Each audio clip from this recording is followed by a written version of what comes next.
I have been the worst YouTuber in the world. I know, I get it. I slipped off. I haven't posted in a while. And before anything, let's address the elephant in the room. I cut my hair. It's been a while since I cut my hair and it was very much needed. I mean, my hair was pretty long. It wasn't long enough to donate, but I did cut a lot of my hair and I love it. I love having short hair. I think it looks really, really good. So now that that's cleared and out of the way, stop thinking about it. I already addressed it. Let's go ahead and talk about why I have not been on YouTube. So a lot of things have happened since my last video. My last video was in London. So I was in London. I traveled from Iceland to London and then I went to Sweden, which I still have not edited the Sweden vlog. Everything has just been crazy, you guys. So let me fill you in. If you watched my Iceland vlog, you saw that I briefly mentioned that I've been having stomach issues and that I wasn't feeling well, that I wasn't going to the bathroom regularly. And that the first thing that I was gonna do when I got back to the States was go see a GI. Well, I did, and turns out that I have IBS. I guessed it. I knew before I was even diagnosed that I had IBS because my mom has IBS, like I said before, and I was having symptoms of IBS, so I was pretty sure that I had it. So went to the GI and he told me, yep, you have IBS, after he like listened to my tummy or whatever. I have IBS. So I got diagnosed right when I got back.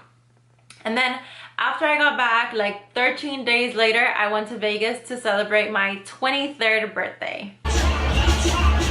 Happy birthday, Daddy!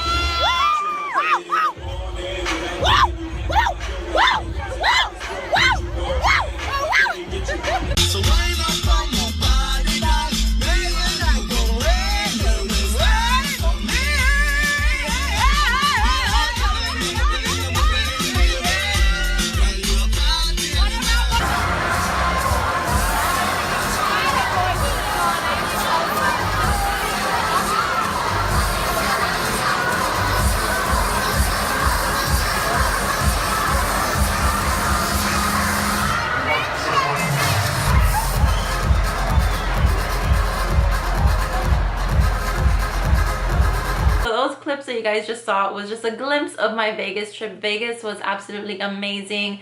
We went dune bugging like you guys saw.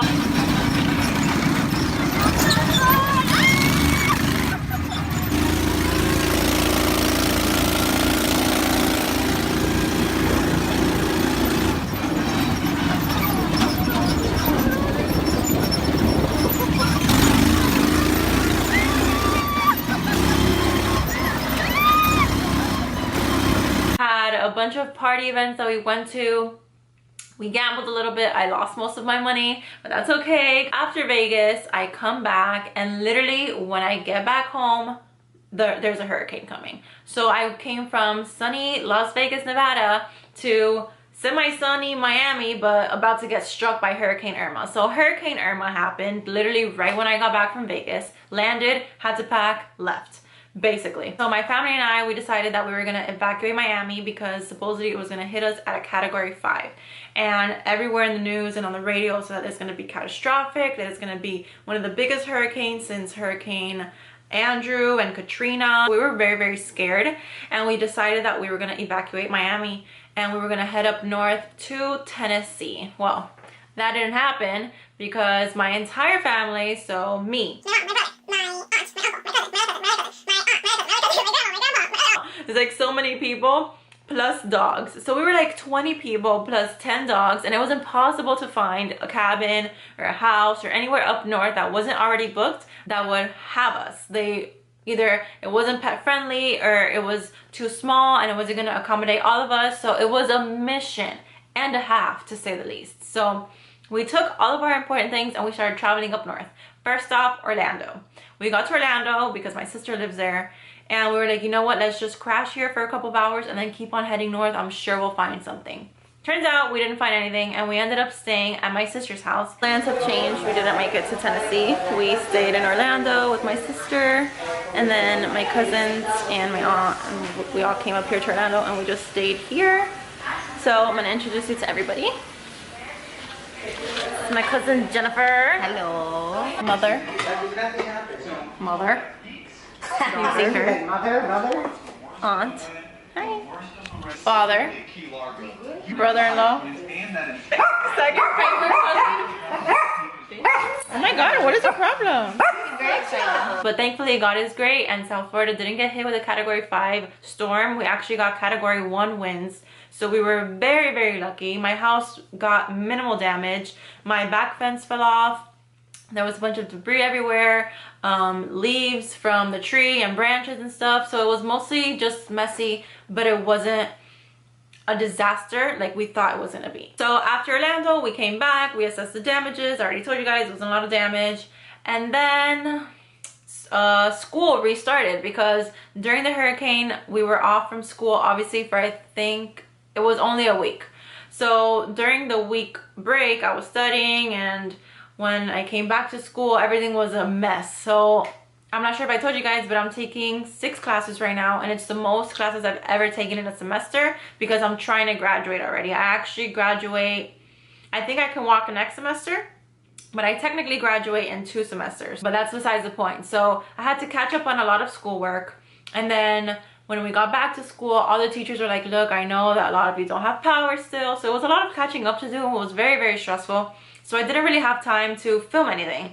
And on top of that, I felt like I had so much footage that I had to edit still that I was just like, I don't even know what I'm going to talk about. Like, I have to update you guys. And I was just very, very stressed with everything going on. You know, my stomach issues, the hurricane, having to pack up, like having to land from Vegas, have to pack up all the essentials, think about what I want to take, then start traveling up north, then get back, see everything's a mess, focus on school. Everything was just like back to back. Like I had no time for anything, basically. What else do I want to talk to you guys about? Oh, prep.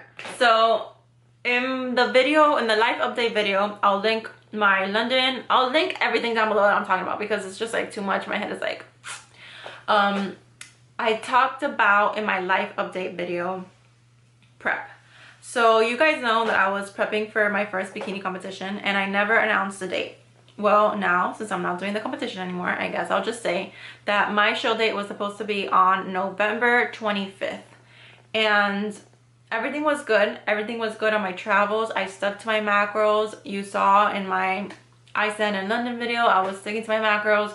But my stomach issues were just ruining everything for me. So I have IBS and I had a lot of flare-ups in my traveling, and I've still been dealing with a lot of flare-ups. And basically I was just bloated all the time, and I couldn't see myself and my coach, we couldn't see if I was making progress or not.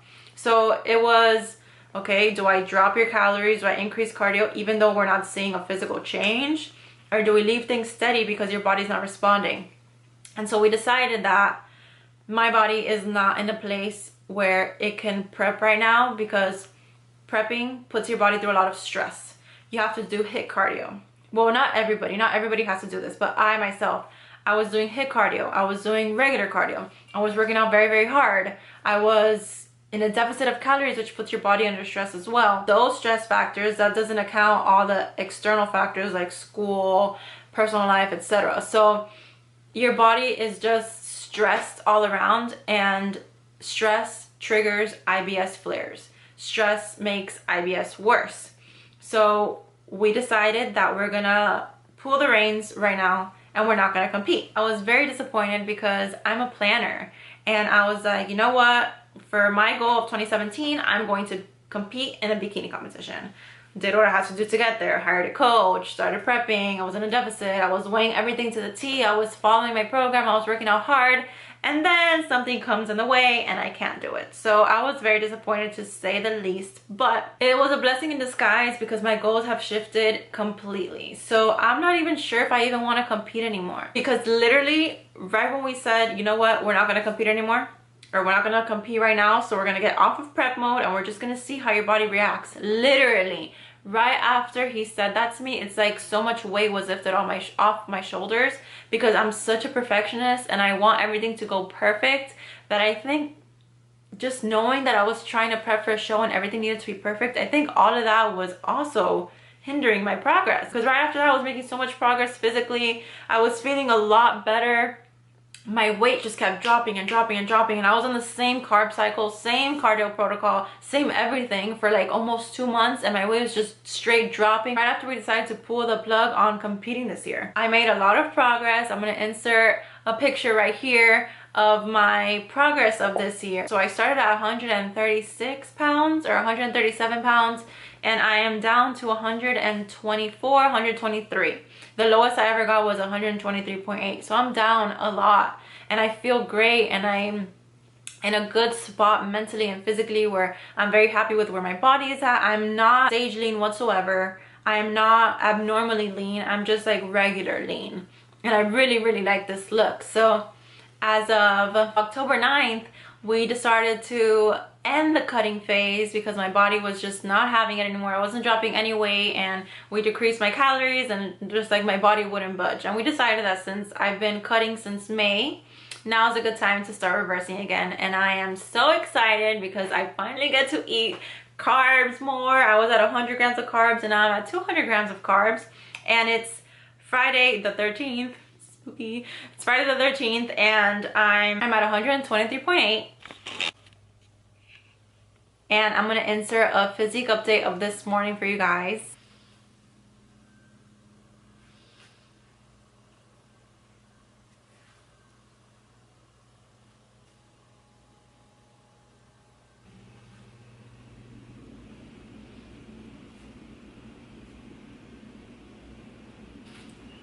And that's how my body's looking now, October 13th, and it's been a long time since I started this cutting phase, and I would have to say that ever since we decided to not prep, I made the most progress. And I've been watching what I've been eating a lot more. So that's where I'm at with like my prep, my physique. I think I look very good. If you look back at my like first video where it's like I'm finally doing it or something, I show you guys how my physique looked from day one, and you can compare that to now. And yeah, so that's where I'm at with that. Now I just want to briefly talk about my IBS and what I've been doing that has been helping me. I started following the low FODMAP diet, and the low FODMAP diet is like the only diet out there that I've seen that has helped people with IBS. It helps us find out our trigger foods. So that's what I've been doing, and there's a lot of information out there about the low FODMAP diet. I can go on and on about what it is, but basically it's a very strict diet where you eliminate all the FODMAPs. FODMAPs is basically people with IBS can't digest certain carbohydrates. So we eliminate a lot of carbohydrates from our diet, mostly from vegetables, fruits, sugar, alcohols, things like that. And then we do that for 2 to 3 weeks to heal our gut, and then we slowly reintroduce one sort of food at a time. So I did that for 3 weeks, and I'll insert a picture here. This was like my worst IBS flare-up, and after following the low-fat FODMAP diet for like a week or so, I had the result on the right. Like my stomach was so flat, I wasn't bloated anymore. So the low FODMAP diet has really helped me, but I'm still struggling with finding my trigger foods. So I know that garlic isn't a trigger food, which that's something that I couldn't eat. Garlic, onion, asparagus, I can eat that. Wheat isn't a trigger food, thank God, because I love everything wheat. Like Oreo cookies have wheat, and if I was allergic to wheat, the world would end, pretty much. And so I'm still in a process right now where I'm trying to find out what I can and what I cannot eat. I'll keep you guys updated on that, but so far I know that I can have garlic and wheat, so I'm happy. And that's pretty much it, guys. Now you're finally caught up. Finally, I feel like I can just start vlogging again and just start telling you guys like everything, because you're already caught up, and showing you my progress. Now I'm not focusing on losing weight, I'm reverse dieting. So I'm going to show you guys some awesome recipes, some ways where you can meal prep easy, and how this whole process is going for me. I'm gonna have workout videos for you guys up soon. I haven't been able to have somebody film for me because Robert is like still in the transitioning phase of working out again. He's taking it slowly. He finally got cleared by his doctor to work out, so he's been going with me a couple of times, but I don't want to just like, hey babe, you're in the gym with me, here, take my camera, just film me. So we're taking it slow. So I have a lot of videos up for you guys now that you're finally caught up. I just missed YouTube a lot. Hopefully this will be like a weekly thing for me if school doesn't get so crazy. But now you guys are caught up on my life. You guys know why I wasn't on YouTube. my IBS, the hurricane, school, all these things. So life happens, you guys. I'm very, very active on my Instagram. So if you're not following me on Instagram, make sure to follow me on Instagram. My handle is right here. And I'm always on there. I'm always posting. I do weekly rants with Nat where I like chat about something that like somebody DMs me. I talked about how to track your macros, what macros are, blah, blah, blah. And I do those weekly. So I literally just talk to Instagram like, what's up, girl? This topic of the day. And yeah, so if you like this video, if you're happy that I'm back on YouTube, make sure to hit the subscribe button, like this video, give it a thumbs up. It helps out my channel a lot. And I will see you guys next week. Bye.